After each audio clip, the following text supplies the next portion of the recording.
Noah Hawley's Alien Earth is arguably the most ambitious TV series of the year. Boasting top-tier production values and a budget that likely dwarfs most other shows, FX is clearly aiming to turn the Alien franchise into a prestige tentpole series that could stand toe-to-toe with Game of Thrones or The Last of Us. But how well does Alien work as a television show? So this one is set 2 years before the Nostromo fell prey to a xenomorph, with the space vessel Magno crash landing on Earth and carrying some very dangerous cargo. So Hawley, of course, is the mind behind FX's Fargo, one of the network's signature dramas. Still, he's not without his missteps, with his previous foray into sci-fi Legion drawing a mixed response. Some loved it, others hated it. I personally didn't make it past the first episode.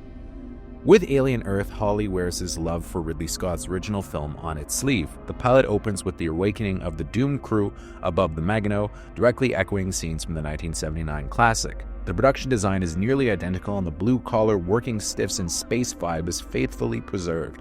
But rather than rehash the original, the fate of the Magno is teased through bloody flash-forwards. Without spoiling too much, the xenomorphs make an early appearance, and in a refreshing throwback, they're played by actors in suits, giving them the eerie physicality of the original creature.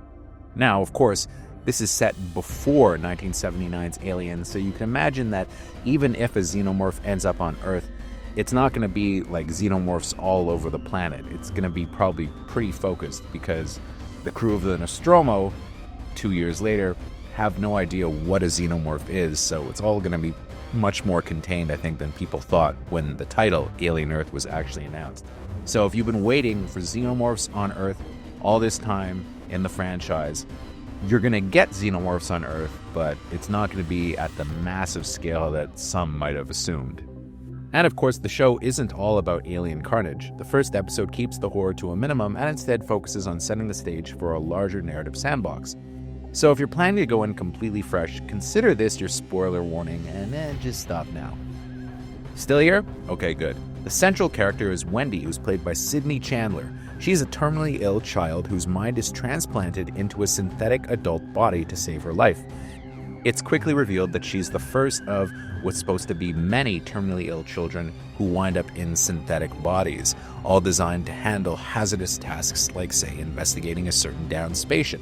She's a mentor to the children who follow, who, by the time the show starts, all have these adult synthetic bodies, even though they kind of have the minds of children. Chandler makes for a compelling lead, bringing unique energy to Wendy, who is emotionally still a child despite her adult body.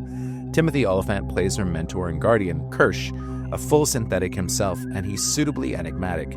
There's also Babu Cisse as Morrow, the cyborg captain of the Magno and its lone survivor. The introduction of cyborgs is a questionable addition to the alien lore, but Cisse's performance sells it. Visually and technically, the show is stunning. It deliberately channels the look and feel of Scott's original film, and Jeff Russo's score is an atmospheric blend of Jerry Goldsmith and James Horner's iconic work from the first two movies. Really, the score is top-notch on this. All told, Alien Earth is off to a promising start, but it's really too soon to say whether or not it can carry a full series. Hawley is a gifted showrunner, but this is a big swing. So far, the show feels more focused on world building and scale than on the human elements that made Fargo so compelling. It's not as immediately gripping as the pilot of The Last of Us, but it's intriguing enough to keep us watching. My only worry is that Hawley sometimes gets preoccupied with these kind of tricks or narrative devices or, different things that he does visually, and sometimes it's at the expense of story. This was very much the case in a movie that he made called Lucy in the Sky, and I really hope that that doesn't end up being the case for Alien Earth. Although, I have to say, the first episode is pretty good. What the whole season will be like is another story, so I'm cautiously optimistic, but still not quite giving it a rave, so I give it a 7 out of 10.